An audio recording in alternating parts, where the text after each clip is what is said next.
Just a little bit more here, guys. I just want to read this last part and show you a couple of graphs, kind of give you the scale of what this system is like. Who does the kafala system profit? Despite the potential for exploitation, workers accept jobs in kafala host countries, often because they offer higher pay than jobs in their home countries. Many workers then send remittances home, which the World Bank notes can help alleviate poverty in low and middle income countries. I'm sorry, guys. I'm doing a terrible job with the reading today. In 2019, Kuwait, Saudi Arabia, and the UAE were among the world's top 10 sources of remittance. So some of the most workers going into a country and then sending money back home because it's excruciatingly poor back home. Some of the biggest countries where the most of that is happening is in these Gulf Arab countries. Proponents say facilitating easy legal entry to the region makes migrants less vulnerable to human smuggling. Opponents say these legal pathways still need greater protections for workers.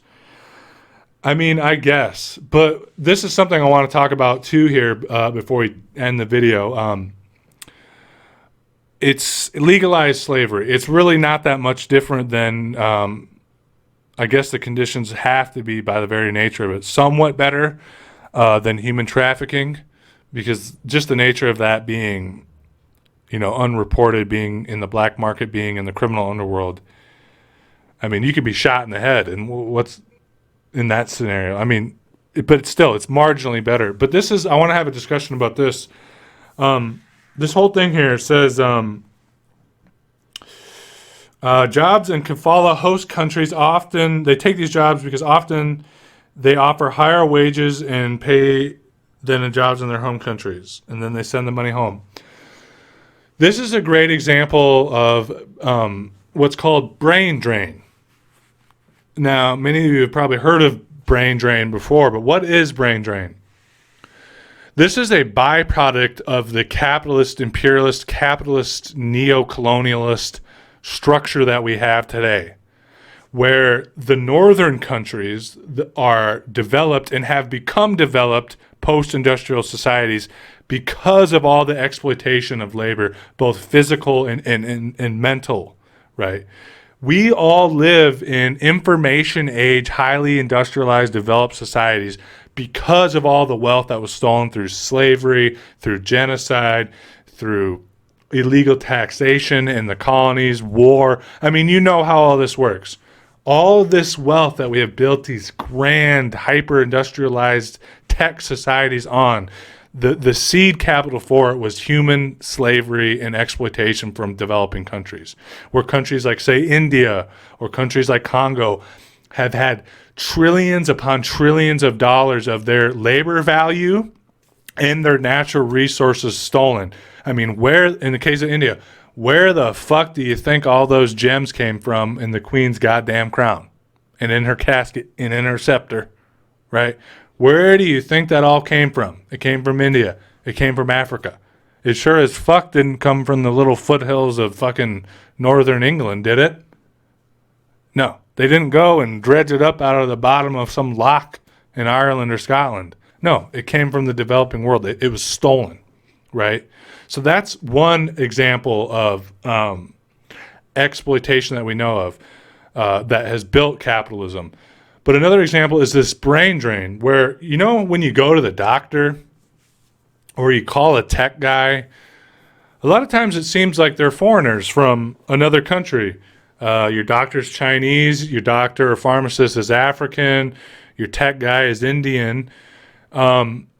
This is brain drain. They take the most gifted and well-educated and well-trained workers from the developing world, right? And then they come here. They bring them here. Why do they come here? People always say, why do they come here instead of doing it in their own country? Why do they come here? They come here because the infrastructure and the economic development and economic and societal upgrade opportunities in their own country are non-existent because of all the exploitation and extrapolation from their countries. Okay, so then these people end up having to come here and make our society better, give us better healthcare, give us better tech, give us better innovation. They're some of the, most gifted researchers in every field as well, the scientists. They come here because they're not going to have a higher quality standard of living in the country, because that country is going to be hyper exploited for the foreseeable future. So you have this double whammy of theft. Take all their resources, take all their mineral, take all their produce, take everything from them. And then we're also going to take their people too. The very people that have the means and the training and the mental capacity to develop their material conditions in their home country.